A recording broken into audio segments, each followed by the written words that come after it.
Hey, what's up, y'all? This is Cha from Capsule FM in Nairobi, Kenya, and you're listening to My Life Continues Everyday podcast with Amanda Ello. My life My life will continue every day. My life continues every day. Well, my life continues every day. We move. My life continues every day with Amanda Ello.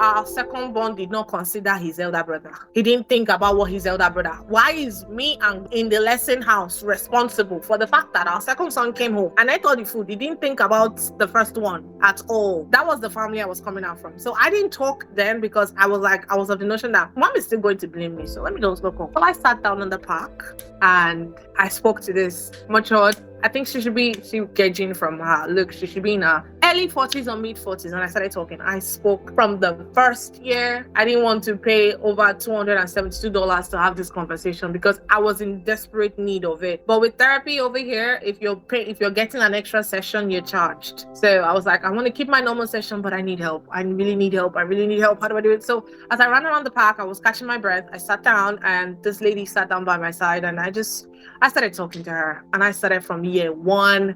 I started from year 2. And it's funny. I literally do not remember their names exactly, but I started describing these girls as per the scenarios. I was, the conference girl, the undergrad girl that sent him her nudes. I was describing it, and it was a whole lot. And he was bragging to me that they sent him nudes and stuff like that. It was crazy. So I spoke to the lady and I was like, I finally called for help. I didn't want to call my people because I still want them to respect him and regard him. I still see a future here. So I called his people because I feel like they would speak to him more. But then the dad said something at the beginning of the call that should have been an indicator of what was going to happen on that call. It should have been an indicator. He said, when an in-say, how did he put it? Hold on, let me remember. He said, when an in-law reports the husband or the wife to the side, everything that they have accused you for, he or she would say yes to it because they have reported. And then the second thing he asked me was, have I told my mother? I hope I have not told my mother. I said, no, I haven't. I should have seen that as an isolation tactic. But I locked up because I still held on to that hope that I have been with you guys for so long. I have been good to each and every one of you. Then when I was back home in Nigeria, I would go to Onitsha shop and I would waybill it down to the house. I was thinking, I was hoping that this is not like where I'm coming from. You guys won't blame me for it. Because there's a reason why I'm not talking to my mom. My mom would blame me in a way. I'd already put it in my mind. She would blame me for it. She would say, maybe you've been nagging. Maybe you've not done enough. Maybe because that people pleasing. Ooh. I was like, okay. But as he made that statement and then he listed 1, 2, 3, 4 things. I remember it vividly because the more he spoke, the more the knife drove into my heart. 4 things he spoke that I should go and learn. I should stop crying. I should stop putting pressure. I should stop trying to cut off people from his life. I should understand him. Am I not a Christian? It was a whole. And then I remember when the call ended, I had one question for my then partner. I said, are you of the same school of thought as your father? That was the first question I asked after the call ended. And he was dancing left, right, center. That was all I needed. So I sat down in the park and I spoke to the lady. And she was like, the first thing you were going to do, she held my hand. She was like, young lady, you are going to call your mother and you're going to narrate this scenario to her and you're going to ask her if she would blame you. Because I feel like growing up, the bridge was broken. The trust was broken. You don't trust your mother. I was like, yeah. She was like, start from there first. And then I was like, what about the relationship? And you know what this lady looked at me and said, if I were you, if after 8 years it's still like this, it's not going to change. It's not you. I would get myself far away from that person and his family. And then when she left, I got into my car. I drove home. I came home. I sat down. I called my mom and I was like, hey, Mom. So quick Okay. one. If, Quick one. I was like, quick one, mom, because me and my baby girl, it's now in adulthood I've repaired the relationship with my mom because I had this conversation with her. That's a And then relief. That's a one thing I relief. love Oh, about my mom is she is a teachable person. God, she knew. Because when she started seeing how the boys turned out, her heart was breaking. You know, I didn't even have it in me to have the pain, the rage, and the anger at her. These days, I feel so sad for her because she would be racking her head thinking, because when my dad died, my brothers turned out for the worst. Woo! They went, woo! My dad was the only thing keeping them at bay.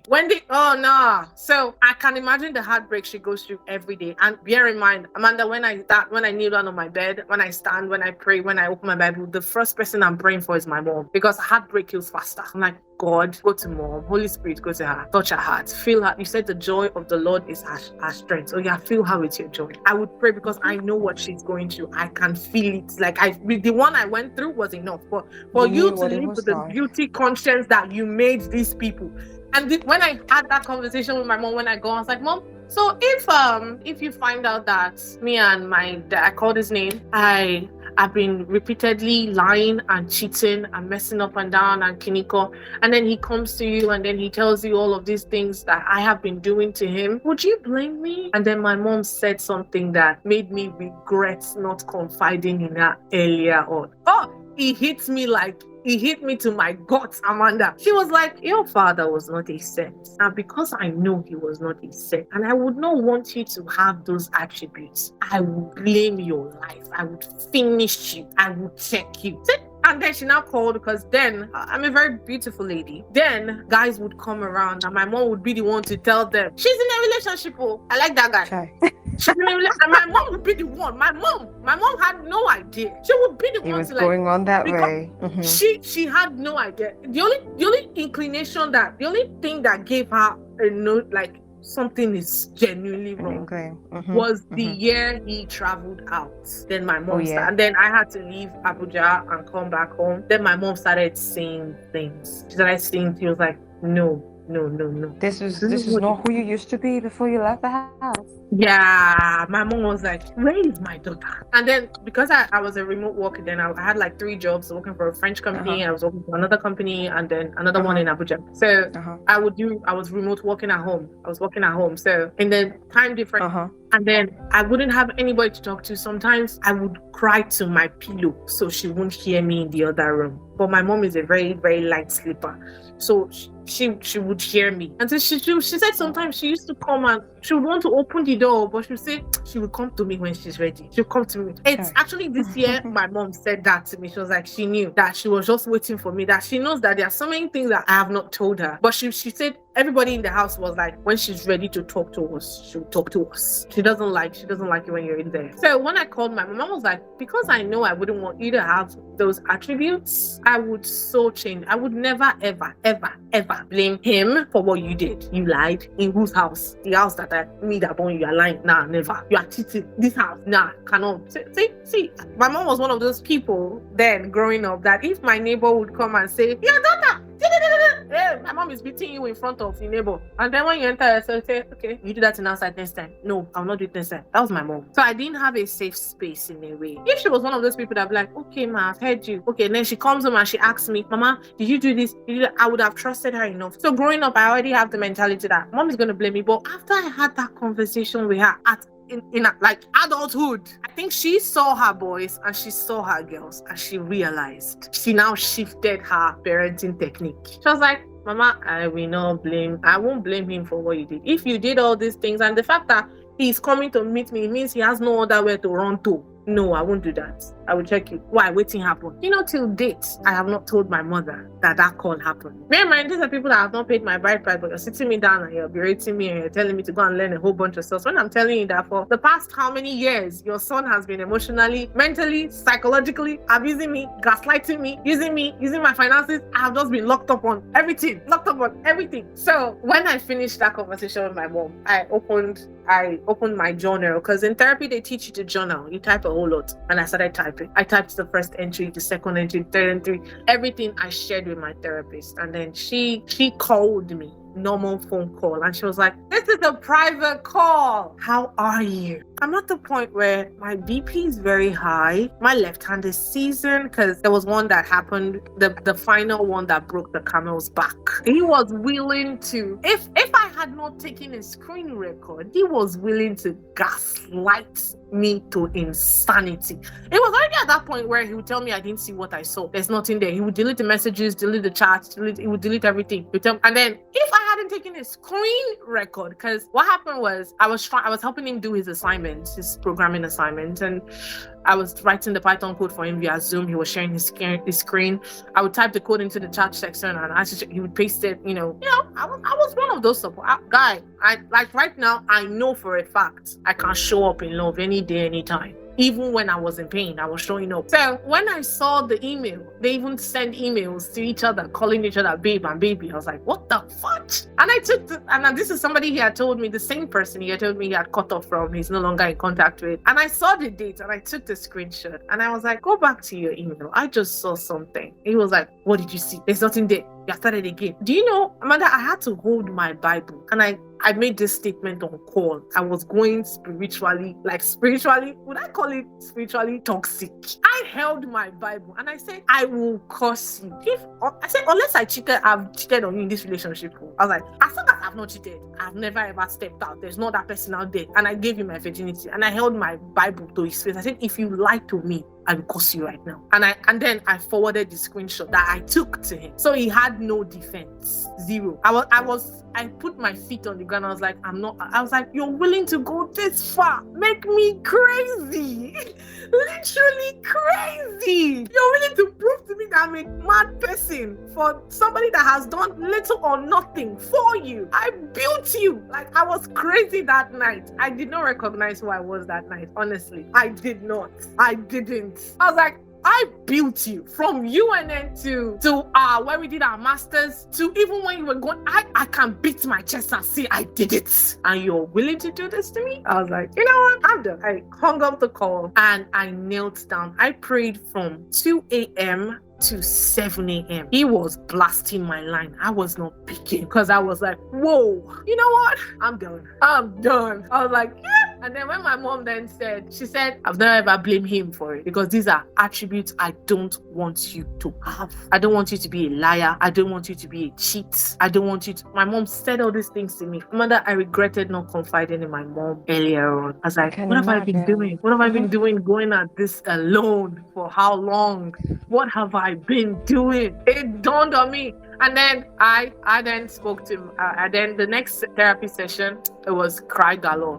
My therapist was like, he has tried to devalue you. And then in my mind, I was thinking maybe he was doing this thing to me because he didn't know better. But somehow out there, he was a very, very amazing male friend. They turn out like that. They turn to be Prince Charming out there, but then they treat their partners like monsters. That's exactly how I'm going to put it. So when that happened and my BP was so high, I was in the ER. I went to the ER twice. They kept me on bed for like 2 nights because my left hand was seasoned. And my sister was not saying, my sister called me that. I was like, if something happens to you because of this person, they will move. He has already started moving already. And nothing was so. That was when my sister started talking. My sister was saying a lot. She was angry with me. She was like, if I was by your side right now, I would spank you, not you. It should not be you. She was like, we're good girls. We are good girls. We pray, we work hard because I worked really hard. We had brothers that were not there for us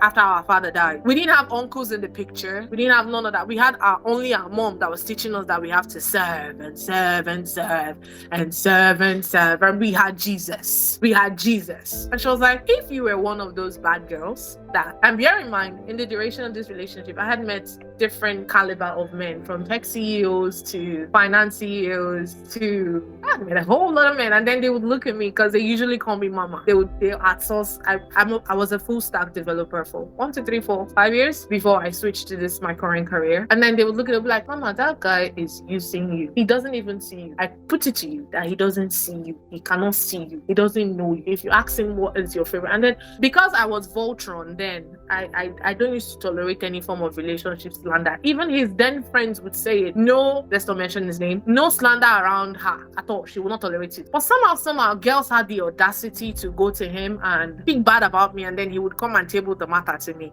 And then I would ask him, whose boyfriend are you? Remind me again. And then these said girls would come to my face and pretend as if they didn't do anything. They would smile at me. They would, and I was like, okay, should you see? Are you seeing what I'm saying? You're exposing me. You're supposed to be protecting me. They are not even supposed to be able to. You know what it takes for a female to walk to your man and be bad-mouthing you for no damn reason. And then the said female is coming to your face and pretending. You get. And then I was like, there was zero protection. And I thought it was my fault. Bear in mind, the emphasis of this conversation is, in all these things that was going on, I thought it was my fault. That was because of the upbringing I had. I thought I wasn't doing something right. I need to change. Okay. And then he was fortifying that. He would say, oh, I don't feel like a man around you, but I feel like a man around these other ladies. You get. He would say things like that, and he would say, oh, you're not saying it the right way. Say it like this. Don't say it do it like. He would say things like that to me, and I'd be like, okay. So I transitioned from communicating normally, thinking this person understands that something hurts me, and because he supposedly loves me, he would change. The Lulu, I was the Lulu. To proving points, saying, oh, but this, I don't like. Why would you, from proving points to fighting and shouting and screaming and arguing something that is outside my nature, completely outside my nature, to crying, to finally keeping quiet. These were the 6 stages I went through. And then in all these 6 stages, I was changing my tactics of my approach because I thought it was my fault. Okay, you need to do something different. I remember, like I said before, I reached out to one of his friends then. I was like, maybe it's me. Maybe I did. Maybe I need to change. But I'm in therapy now. I'm getting better, and I hope, it works out well. Maybe it's me, And then the stroke that broke the camel's back happened. And then that same friend was the one person I reached out to, and I was like, yeah, I've done it again. Apparently there's nothing I can do. There's nothing. So I started making peace gradually with the fact that I need to live here. I need to survive. I don't need drama anymore. I need the silence. I'm not afraid anymore.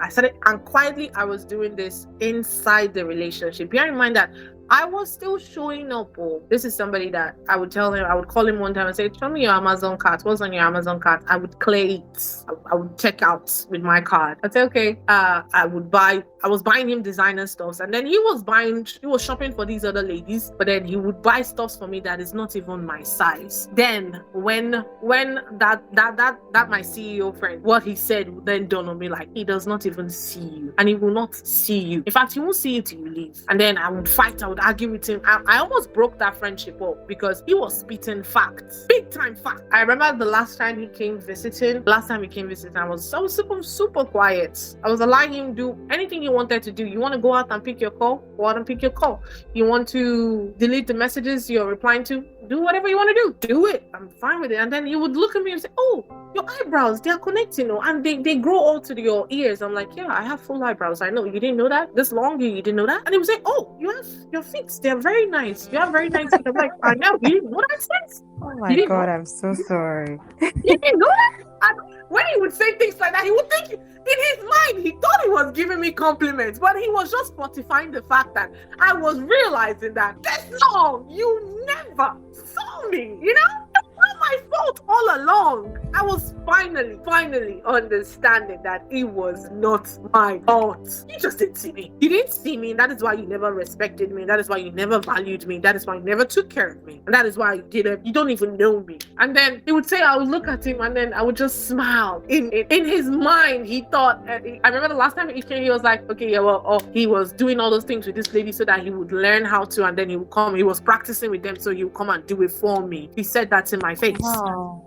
Yeah, he said that to my face, and then I would laugh. I would laugh. Like, really? Bear in mind that I was taking all of this disrespect phase by phase, thinking I was at fault. I need to change how I'm approaching this. I need to, and this is somebody that does little or nothing for me. Little or nothing for me. I remember when I was coming to the US, even to get him to pay for my application fee for his school, he submitted it the night to the deadline. Amanda, you know how applications are now. He submitted it the night to the school. He submitted literally denied to do, and that was the only application fee he paid for me. Every other thing I was doing freebie, free application fee, I was doing it on my own. The only thing he sent to me was his CV that I edited. He was so busy with this new person, he didn't even have my time. I would call and call and call, he wouldn't pick. I would send message, I would be left on read for hours. He would be coming online. When I arrived, and then he didn't see me getting to where I was today, where I am today, because I'm getting better every day. He didn't see me getting to where I am today. He didn't even see me coming to the US. The day I told him, I was like, so a professor reached out to me on Twitter and she liked my research and she said I should come work with her. And it was like some professors used to do like that and stuff like that. And I was like, okay. There was no single one of my wins that he celebrated. Not one. He'll be like, are you the first person to get your BSc at this age? Because I went to school early. If I tell people my age, they don't used to believe. I went to school super early. I got into university of 15 going on 16. Finished my BSc on time, got my master's, I have 2 master's degree right now. I'm pursuing my PhD. So I went to school super, you'll be like, are you the first person? 0. And then out there, you see him pioneering and I'll be like, how are you this person to other females? But to me, you are like, God, what did I do? That's why I said initially, I asked him the question, why do you hate me? Did I do something to you? It's not like, do you know me from before? Did you know me from before for you to choose to carry me through this long torture for how long? But back to what I was saying, I remember when he would say things like that and I'll be like, so yeah, you obviously don't know me. And then when he left, I told my therapist, I was like, it's funny, I'm not holding anything more. And then that thing people used to say in relationships, like a woman checks out inside the relationship before she leaves. She does. Because that was exactly what I did. I stopped calling anybody, I stopped lamenting to anybody. Me and my therapist, we stopped even talking about the whole relationship issue. We had passed that phase. We started talking finance. We started talking, because I'm an investor. We started talking finance. We started talking about life. We started talking, we stopped the whole, because I was done with it. I was that silent. I was giving him the last chance to fix and then I remember before he left, he was like, oh well, he's not going anywhere now. He's no longer going anywhere. This is somebody that has filtrated through the entire female, and he must have gone on and be like, okay, I don't think there's anybody out here anymore. I'm done now. I can stay. You get? I was like, I looked at myself. I was like, I am a complete spec. I'm a young super figure, 80 flat tummy, beautiful Jesus baby. I'll be damned if I allow anybody settle for me. You know what? You want to go out there? Go out there. Go there. Go do what you want to do. So I remember the last call I had with him. No, the second to the last call I had with him. I asked him a question. One question that would have saved his life in a way and saved the relationship. I asked him, what do you think I like? And do you know what my then partner said to me? He said, clothes, shoes. I'm like, huh? And when I did the first he was like, he now stuttered. He was like, oh, you like the things I like. And I was like, huh? Another I was like, and then I just said that I was like, you know what, this conversation isn't going anywhere. I'm not in the mood to converse with you, because I feel like if I say something now, I will be pissed and I would regret what I would say. And I no longer want to argue with you. And I just hung up the call. And then when I hung up the call, I counted 1, 2, 3, 4, 5, 6, almost 10 years. You don't even know what I like. But somehow, the things every other girl out there likes, but me somehow, it just dawned on me. Then I was like, you're young, you're fine. And then my friend came around that evening, and this is a friend I made. Well, our friendship is going on 2 years now, so it was 1 year plus then. So as she came into that, I asked her the same question I asked my then partner. I was like, hi babe, I didn't know what I like. What did you say I like? And she was like, perfumes and anything pink. You go crazy for anything pink. And I was like, wow, nice. It took you 1 year plus to know this? Oh, yeah, my friend indeed. Perfumes and anything pink. Perfect. At least somebody knows me. So it's not like the problem is me. It's not like I was so closed off that you don't know me. The problem has always been from the fact that he never saw me. And then I won't even blame him, because the family he was coming out from showed me what I wanted to see. And that was why I did that call, because I was trying, when somebody is hurting you and you're still trying to understand them, and then you now go to the family system. I understood the household he was coming from. I understood that call I had with the dad showed me the father he was coming from. The mom didn't even reach out to me to Kiniko, like reach out to me to say, I know this hurts. I am sorry. Stuff like that. You get like my mom has done for my sister-in-laws, because there have been times, and I as a sister, I have done too for my sister-in-laws, because like I said, my brothers are nothing to write home about. So when my sister-in-law calls me and I'm like, yo, where is that boy's number? Guy, what's your problem? Are you fine? Yeah. Are you okay? I am that sister-in-law. When they introduced me to then when they were dating, they introduced my other sister. They're like, yeah, this is the mother of the house, and then this is the wicked sister. And I was like, yeah, I know. I don't tolerate nonsense. Zero. Oh my Zero. God. Zero. And my brothers knew me. And then somehow that person that in adulthood did not tolerate nonsense from her brothers ended up tolerating nonsense for years from her partner. Why? Because my decision making was already flawed from the onset. Because I thought, according to the upbringing I had, that I was responsible for their emotional, it's my fault somehow. If a relationship is going to work well, you have to be the one to put in the work. Don't expect them to put in the work. You have to do it on your own, So, and then when they would call me, and then my sister-in-laws, I remember one called me two weeks ago. She was like, indoor. I'm like, guy, calm down. I got you. You don't want to. Are you sure you don't want to throw his load outside? It's not hard. You can do it without him. They know me. I'm that sister. I am that sister. And then my best friend also had a little bit of squabble. And then, when girls are skeptical about their boyfriends having female best friends, you know that? And they think, I have been best friends with this person for going on 11 years now. 11.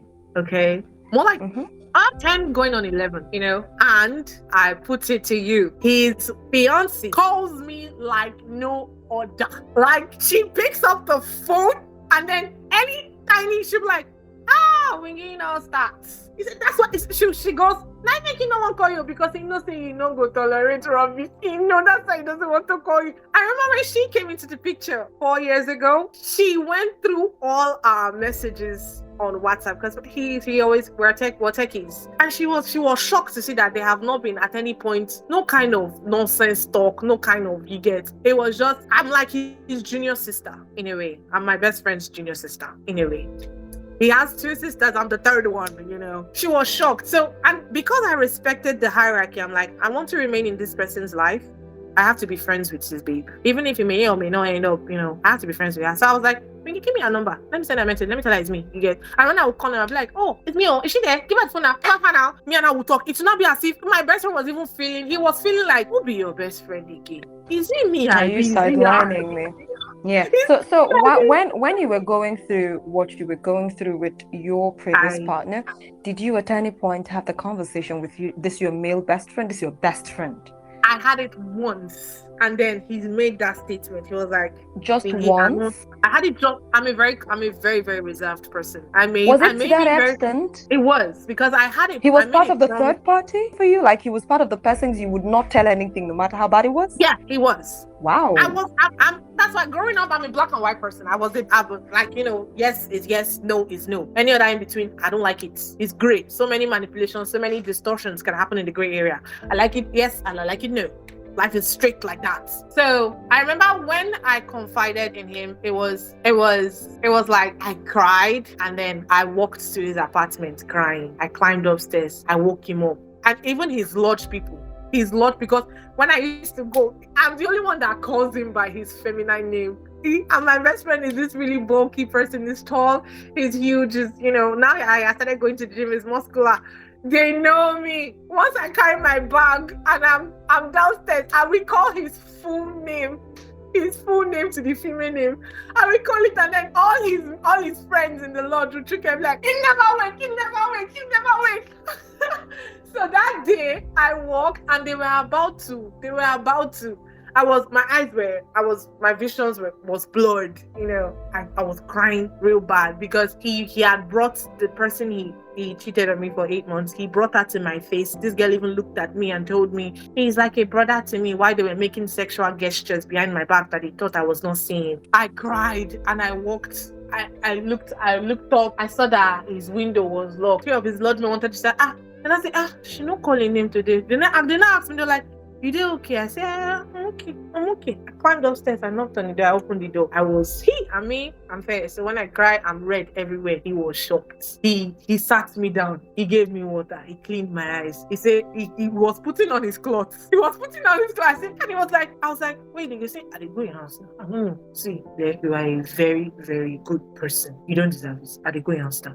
I said, what are you going to do? What do you want to do? No. You will know that I told you. I promised him. Even inside that, I wanted to keep my promise. Even inside that.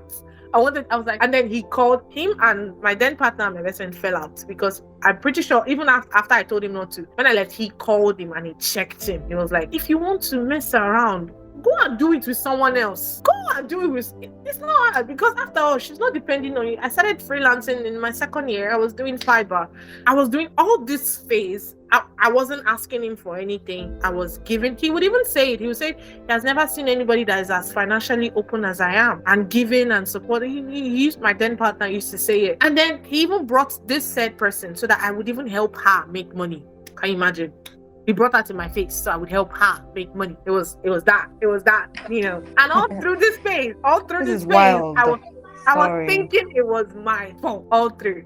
So when my mom told me that, I felt so bad and I cried. I cried on my bed. I was like, why did I go through this alone? My other sister called me. She also cried. She was like, she was on call with my mom and she told my mom, she said, we need to ask ourselves why she confided in us. Why she did not. Until date, I haven't told them the extent to the abuse, the emotional, I haven't told them the extent. So once in a while, when something just comes up and I remember, I'll be like, and I laugh over it. I'm like, I remember when he even said this thing to me. I remember the day I said that and my friend was like, Guy, you tolerate though. My friend was like, Guy, you tolerated. I was like, I'm aware. I know, trust me. This thing you want to tell me now, I have told myself. This thing you want to tell me now, I have to. And that is because where I was coming from. My mom, do you know, I know when people used to say Nigerian moms don't apologize. My mom apologized to me. Not once, not twice. Sometimes she would randomly call me and she would go, my strong girl, I am sorry. I'd be like, oh, what do you want to do? What are you doing? I said she sat down and she was just thinking about me. She was thinking about how she failed me. I'm like, Guy, I'm fine now. I'm okay now. I'm good This is now. heartwarming. Teachable people now. are one of the best humans on earth, you know. I tell Understanding people, that it can change. and I tell, and they'll be like, Nigerian mother has never improve. apologized. I'm like, you've not met my mom. You've My not mom met too, my but mom. this is not my story. Yeah, go on. I tell them, I'll be like, you've not met my mom. She randomly calls me and she apologizes. And she would be like, I know you told us not to talk anything. Are you sure you don't want me to call her? I'm like, there's no need to. It's my fault. And yes, in the earlier stages of me realizing it was my fault that I was here for this long, I blamed you too. Because if I didn't have the value system I had, I wouldn't have taken that much. I would have had enough self-respect, enough self-worth, enough self-love, you get? Oh yeah? To move. I would have. But I didn't. I don't know where he is or how he's doing right now because I cut off contact completely with everything about that part of my life. Zero. Everybody chopped blocking. Effortlessly. I did not even shake in the blocking. It was necessary. It was very necessary. Because I was like, all of you people fall inside that boat. The only person I left on block was that one friend I reached out to. Well, because when I told them that, when I narrated, because I was like, your friend has done it again. This is what happened. And so I'm beginning to understand. And then that was when he now told me, I was like, it's not your fault. I don't know what he's doing, but it's not your fault. You need to take a step back. He told me. His friend told me. Another one of his female friend told me too. Is one of his female friend that he did his master's. We told me, he was like, your friends didn't tell you. Okay, they didn't tell you. I'm telling you now. He never loved you. Does not even like you. Does not even miss you at all. I kid you not. And he was just using you as a placeholder. This is not my friend. I have almost zero communication with her. We are just hi, cute baby, congratulations on getting. This is his friend telling me. So when I decided to block everybody, babe, I blocked everybody because they all knew for me, you know. So when my mom called the previous time and she was like, if she could turn back the hand of time, yes, she taught us how to be independent, but she would also teach us how to love ourselves more and be selfish in a way, teach us how to put ourselves first, how to think. She was saying, like, that call, I was like, yeah, I should. And then my mom, I'm like, in as much as I'm a hard girl now, even sad movie, you know, they make me cry. But the horror movie now, is my genre. I love horror movie like mad. You know, I like the blood splashing on the screen. Even when I play, oh my, Don't do that on this podcast. Do not do that. that's my joy. You know, when my mom, when Yeah. the two people that can get to me emotionally right now, my mom and my sister, they are the only two that can reach me emotionally now. Because once she start that cry, I'm like, yeah, Mom, sorry now. You are calling me to tell me you are sorry. I'm not telling you sorry, and I stop crying. Like, because you did not deserve what you went through. And I feel like if I had given you more, if I had changed my hands in training you, you would not have gone through what you went through. My mom would say that to me over and over and over and over again. This is what. And then she'll be like, she looks at my brothers and she knows, she feels that she failed. I'm like, it's okay, you didn't fail. Oh. See, I thought I was like, see, if you are, God gave you 5 children, okay? 2 is not bad. It's not bad. Me and my sister were fine. We're okay. See me now, I'm in therapy 3 years. And I thought I suggested to my mom, I was like, would you like to go to therapy? Because there are some statements my mom would make. She would remember the things her own mom did to her. And that is what brought me to this topic. She would say, because my mom is the first out of 10 children, older than twins, 2 sets of twins, twin boys twice. So, and my mom came after a very long time of childlessness, and then she opened the door with twins and twins. You know, back to what I was saying, she would say, my mom did this, and my brother's clinical, and then I'll be like, oh, this woman, I know there are things you don't want to tell us, but it's giving me, because I am in therapy right now and I'm understanding, it's giving me the only reason why you took that part for me and my sister and for the boys is because that was what you were given to. You didn't know any better. It was what you were given to. And then the boys grew up to be the caliber of men tomorrow that would hurt their partners. And somehow, we the ladies are left to pick up the crumbs from this emotionally unavailable, emotionally unstable, abusive, psychological boys that were not given the fortitude. A mother is supposed to teach a man how to love and respect and cherish his wife. But she focuses on the girl child because she too was focused on, you get, completely ignoring the boys. And then leading these boys to grow up to be men tomorrow that will cause pain. Now bear in mind that the husband she may or may not have married may be the same kind of person. So that's her cycle. She goes through it. Her mother went through it. She's going through it. She's passing it to her daughters. They're going through it. So the endurance continues. Prepping the child for more abuse, ignoring the boys to be men that will grow up to more regret. Because I put it to you, my friend, my very good friend Dennis is he's 71 this year. I threw a birthday party for him and his wife. Crazy birthday party. Oh, I love Dennis. Now Dennis has regrets in his life because these men wake up one day in their old age and they realize how bad they treated women, and they realize they should have known better, but they'll realize it late. Do you understand? If they start the realization from the formative stage, if they start being emotionally intelligent from the formative stage, you would see fewer men would live in regrets. They would have peace in their household because they know how to navigate the emotional fortitude called women, because we are an emotional fortress. Woo! Bear in mind, we have our monthlies once a month, and that thing puts us in a mood that sometimes men don't understand. But because they approach these moods and logically, chaos. So bear in mind that she may be married to a husband too that is coming from the background of, all I need to do is give you money and make sure the children eat and pay their school fees. So her emotional well is depleted, and all she has to pass down to her children is, you give your wife money, or give your children, pay their school fees. You serve your husband. That's all she has to pass. Now, a man is supposed to teach the girl child, a father is supposed to teach the girl child how to be loved and respected by men. So she tolerates nothing less outside. That is why as my dad died early, it started dawning on me, because my dad was somebody that allowed me to speak my mind. He would tell me, Mama, speak your piece. Let us hear you. I will talk. And this is just me and him, okay? And now, I didn't have my dad then to confide in. I didn't have my emotional support system. My male support system was my father, and he died. And my brothers, because they did not know how to be emotionally there for me, they were not in any way supported. You get? I didn't have that. So because he doesn't know, because I didn't have that, I resorted to just going with my mom's way. If I had my dad, I would have understood the art of tolerating nothing less outside. But because I didn't have that, and then in some other ladies' case, they may or may not have, they may have fathers that know nothing more than discipline her and give her money, discipline her and give her money, and then tomorrow they end up choosing partners that are abusive to them but gives them money, and then the saying comes out, it's better to cry in a Bentley than cry in a keke, because all they are resorting to is okay, he gives me money, he's taking care of me, but he's abusing you. So because that was what he was taught growing up, that is what he hands down. The emptiness continues. So the boy child's identity is centered around money, and then the girl child's identity is centered around service, and then the circle continues over and over and over and over again. But I met a plethora of men that, and the minute after my previous relationship, I became emotionally sound. I became sensitive too. I was seeing things for what they were. I was seeing a whole lot of things, and so when I see males out there and then they display this attitude, and I'm like, so you're one of them. Okay. I'll say, what do you think about therapy? Would you like to go to therapy? There's this book I'd like you to read. Would you like to read this book?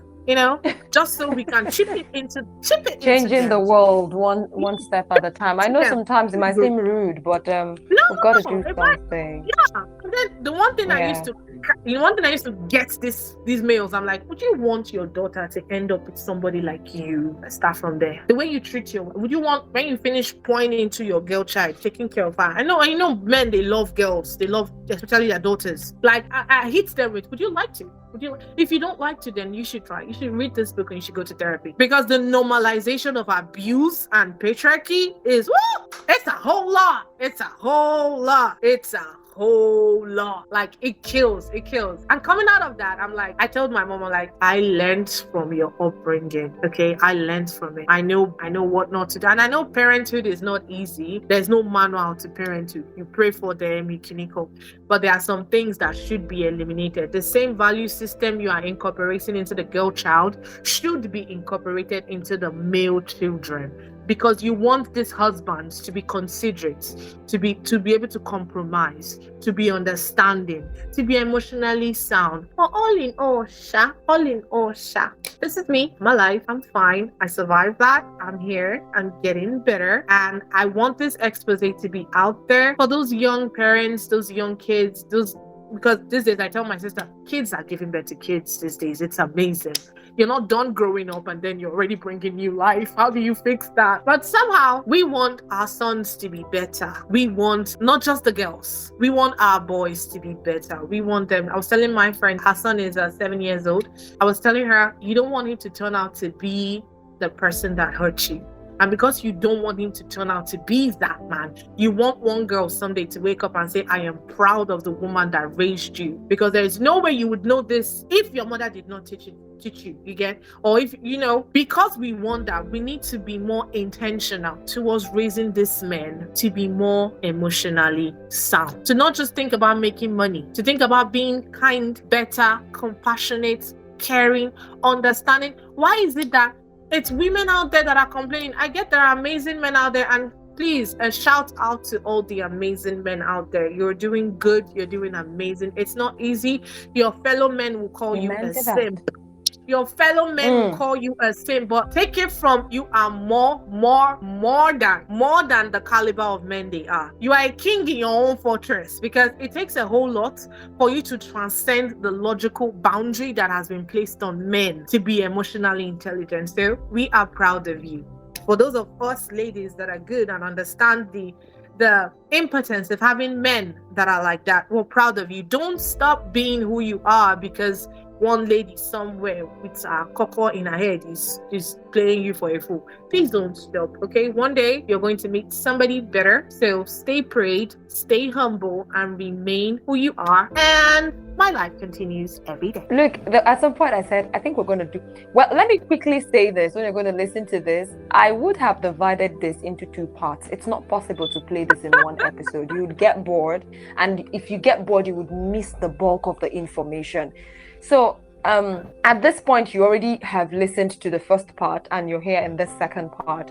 I want you to know that it's a blessing, first of all, that for me, it's a blessing. I'm glad we have this conversation. We had this conversation. It's a blessing for me because I didn't see some things the way, like I told you, I'm an only child. My parents are at least, sometimes I tell people, I mean, when I was younger, is this now that adulthood has set in that it seems like they're beginning to act a little bit like, just I used to say they're acting like Nigerian parents now, in quote.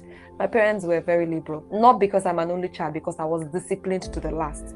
But my parents, some of the things I hear now, I'm like, okay, does it happen? I had a father who supported me. And I think if you come into a household, or if you see a woman who comes from a household where she's got male backup, this is not to glorify anybody or to put anybody down, but just like you said, men are still the head of the family. It is how it was made. They are still the head. And so when if you're in a place where your husband, your father, your brother, the male acquaintances and friends, or the people that matter who are male in your life support you as a woman, when you see that woman, you will know there is always a difference. They move without fear. And that's the kind of person I am. I'm grateful for that every day. Perhaps because I was an only child, perhaps because my dad is a kind person, or maybe I was just lucky. Then I had a mother who was also not condescending. Some women who would be like, oh, he's like this, let me push you down. No. My mom is that one-man squad who taught me to be. She would tell you, you will do this. And while doing it, do it because it's important. She will teach you independence. But while being independent, make sure you don't, trample on another. Don't make the other party feel like they're not doing enough. My mom had the humility and yet the confidence. My mom had the, whatever we call feminism these days, because I think there are so many, the conversation is too long, right? Whatever we call feminism, my mom still had feminism and had the femininity. She was able to retain both. It's not always easy, but I grew up seeing it and it has helped me. And that's why I'm glad we had this conversation. Our orientation, our background matters a lot. What goes on in your formative years will guide you through life, except you are teachable, and by the grace of God, the special grace of God, things may not change so easily. And so I'm so grateful to you, my guest, I can't call your name, for sharing this story. I have known you for long and I did not know this part of this story, but I'm glad you're sharing today, and I'm glad you're in a place where you call a happy place. Genuinely, you sound happy, and I'm glad. And I'm grateful. And I wish everybody good. I wish you good. I wish everyone good. But most importantly, I'm grateful for the relationship that has been rekindled between you and your mother. I am so grateful for that. She's my bestie now. She's my bestie. That's like the best. For me, that's the win here. Because it would have been so sad if the hatred continued and all of that. But I'm so glad that what happened eventually was she realized, she apologized, she pointed out this is the problem and this is it. And I think if it goes on like this for every single human being, including myself talking, if we sit down and think and accept, just like she said, there are healthy confrontations. Let's have this conversation, take corrections, listen to communicate, not listen to answer. If we do this, a lot of us, I think things would get better. Because I'm saying this because if truly what you have said about this young man is what it is, he may anyway, you say he might end up being a better person to that other person, but I'm saying he might carry on this attitude to the other person. And that is a world of trauma unfolding, because that other person will also pass it on to her son. Because, so I wish we could all just be teachable, and that we listen to the right people, not just any kind of person. But most importantly, I'm grateful that you came vulnerable here. You didn't say your name, but you went really vulnerable here. And I'm grateful. And I pray somebody somewhere listens to this and is touched and is helped. It's been a very long episode. It's going to be my 9 and 10. My episode 9 and 10 is on you. And it is worth it, because this is I feel like this is a foundational problem. This is happening right now in the world. It is happening. There's child favoritism there. There is the whole mother-son relationship that doesn't know boundary. Father, maybe you don't know that part. There are the father-daughter's relationship too that doesn't have boundary, but that happens. It rarely happens. The golden rule always remains moderation. I heard it from somebody. The doctor said the golden rule remains moderation. And if parents would understand this, if people would understand this, yes, I teach my son to be confident, to not take nonsense from a woman. Yet I teach him to be respectful. And I also teach him to treat a woman very kindly. I teach him to be a kind human being. Nothing man, nothing woman. Kind human being. Do this, do that. I teach my daughter to do this and do this. To teach her to be this person for herself, for the world, for her soul, for the God who has made her. And as well as the partner who would come into her life. Not necessarily because of a certain thing. That's why I'm calling moderation here. If we begin to instill these values in our children, in ourselves too, who would listen to this? Because probably you're listening to this to argue. You want to say, why is she saying this? It's because she said this, that this is. Remember, this is her story, and that's what I do on this podcast. I'm not judging nobody. It's her story. I cannot come in and tell a story that is different from her story. It's her story, and she's telling you how she metamorphosed through phases to get to where she is now. You either listen and make sure it doesn't happen to your daughter, to your girlfriend, to the woman in your life, to do better for yourself and for the people around, and pick whatever it is you need to pick, or you listen to want to argue. But feel free to come and submit your arguments to this podcast. I'm always here just in case you want to vent. But I mean, this is not an argument. This is a place where people tell their stories. You listen and pick from what she said and better your life and the life of the society. People think about just themselves a lot, and that's why things happen the way it happened. Because if you remember that this thing you're about to do to this person might affect your children in the long run, it would affect this person's children for starters, it would affect this person's psyche for starters, you would be kind enough to not do it, at least not intentionally. And when people call your attention to the things that you're not doing intentionally, which are wrong, you take correction. I think that's how it works, and I think that's why we should be enlightened. That's the whole purpose of enlightenment, right? To learn, unlearn, and relearn. It's easy to say it in myself, but I learned a lot from what she said. I was listening and I said to myself, I also have seen my own fault from what she said. This, and I'm so glad we had this conversation. So if you think this was a very long episode, maybe try a person who has been damaged and is not ready to learn. Try that one. But if you listen to this episode to this point, I just want you to know that I appreciate you big time. Thank you so much for being here. Thank you so much for listening, and thank you so much for trying now today to become a better person, to make a difference for your life, for the lives of people around you, and for your children and your children's children, so that we break this evil cycle. I think it matters. Thank you so much, my guest, for coming today. Thank you, girl. I really appreciate you. Thank you for all you've said today. Thank you for every single thing you've said today. I am so grateful. I'm going to sit back and also check my own life and see where some things have gone wrong between me and my parents, or something that I'm pulling out now could have been as a result of something with my parents, good, bad, or evil. I have to demarcate. I have to, know which is which. So it will help me and the way I associate with people. And for that person who is in an abusive relationship, you've heard her. And I'm so glad you said, you're where you are pursuing your PhD and you're happy, and it's important we learn that we've got our purpose on earth. And so if your partner is going to cost you that fulfilling your purpose, that God-given purpose, you may want to take a step back. I don't know everybody's story, but I'm just going to pick the good from anybody's story and try to work on it, and I urge you to do the same. That's it. This is very intense. This has been very intense. Thank you so much. You're welcome. Thank you so much. Thank you so much for having me. You're welcome. I'd love to hear the testimonies that will arise, because you're going to come to this podcast and you're going to share also of your new love story, of how you've been navigating this whole thing, and how maybe miracles are happening in your brothers' lives. I'm just saying that's for God to handle, and everything, and who knows, we might invite our fans to come to the wedding. No, we're not going to reveal your identity, so nobody's going to the wedding except me, so let's just leave it. My mom is laughing. She's here where I'm recording this, and it's really it's amazing. I'm so glad we've had this conversation. And to you who's listening, feel free to share this podcast with everybody you know. Episode 9 and 10 was from the same person. We're telling the same story. It's about trauma. It's about breaking generational cycle patterns that are negative. Thank you so much. You have no idea how grateful I am. Because when you were talking, especially the relationship, I was just, and I was telling well, it's okay. Let's leave it for another day. Thank you so much. And to somebody out there, I hope this touches you positively. And yeah, this is where we end it. In the end, my life continues every day. Like I would always say, until my watch is ended, my life continues every day. Until your watch is ended, please don't hurt yourself. You too, and until your watch is ended, you too will have your life continue. If you listened to our guest, you would hear that she went through hell.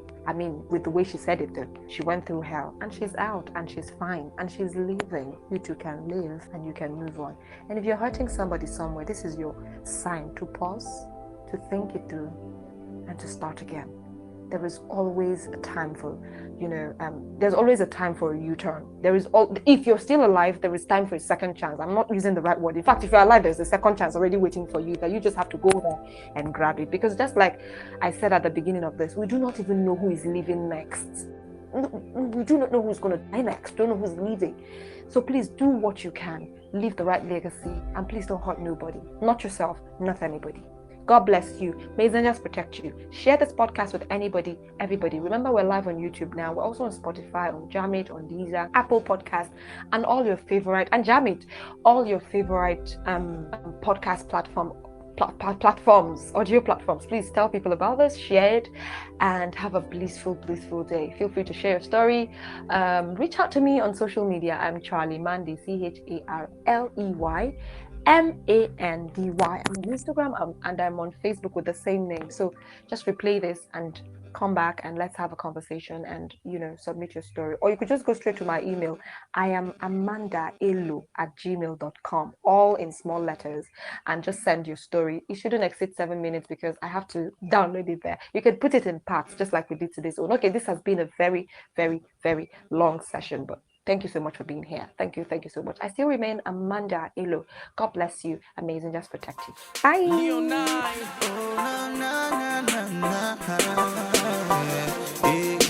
I got you. I'm living a good life, no stress and no strife. Every day I keep moving up. Monday to Sunday, steady balling. If you can have one nature,